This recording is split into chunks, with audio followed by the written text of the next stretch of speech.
Imagine having a fluffy stack of pancakes ready to go anytime you want, straight from your freezer. And I'm not talking about the little flat things that you get at the grocery store. They come in a box. I'm talking delicious pancakes. My name is Larissa, and today I'm sharing my favorite make-ahead pancake recipe. I make a batch or two of these when I'm having a good day, and then I put them in the freezer for busy mornings or when I just need a sweet pick-me-up. I can pop them into the toaster, into the microwave.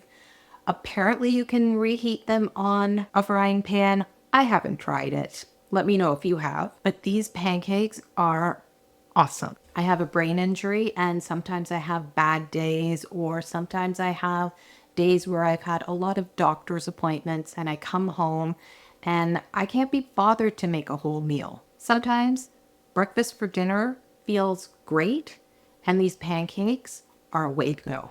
I'll also share a tip for boosting your breakfast with some high protein pancakes that don't suck. So stick around till the end. Let's talk about the recipe, which is from Carrie Truman's cookbook, and it's called Seriously Good Freezer Meals. I will link it below. I've shared other of her recipes.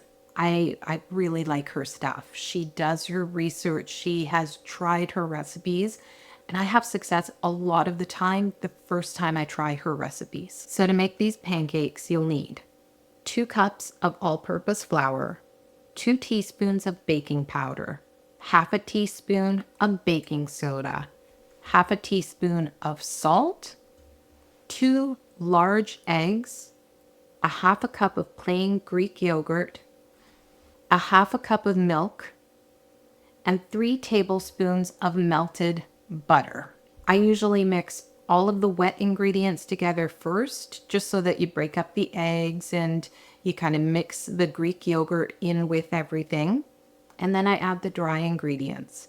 But this is not a fussy recipe. Just get it all into the bowl, get it mixed together, and you want it to stay a little lumpy. That's what lets them be more fluffy than your usual freezer pancakes. You're going to cook these the way you would any other pancake. You're going to heat the griddle or your frying pan to medium heat, and you're going to spoon the batter into the pan and wait until little bubbles form on the top, and then you're going to flip it. Once they are flipped, you're going to cook them for another minute or so until they're golden brown. Once cooked, you need to let them cool completely, and then put sheets of parchment paper in between them. And then you put them into a zipper seal bag and try and get out as much air as possible. Trying to flatten the bag as much as possible. You're going to close it almost all the way, but leave enough room for a straw. And then kind of suck the air out of the bag and then pull the straw out and close the bag really quickly. Try it out. It's not an exact science, and it doesn't really matter that much. Just try and get as much air out of the bag as possible.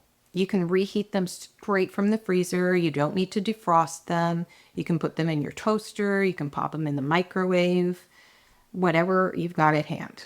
Now, if you're looking for a higher protein option, I recently tried and really enjoyed this particular high protein pancake mix from Costco.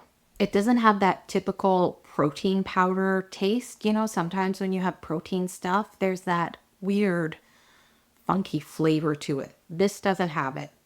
It's more like whole wheat pancakes than the recipe I just shared. Those are just plain white, fluffy pancakes. These ones, yeah, they almost taste like a whole wheat pancake, but they're really good.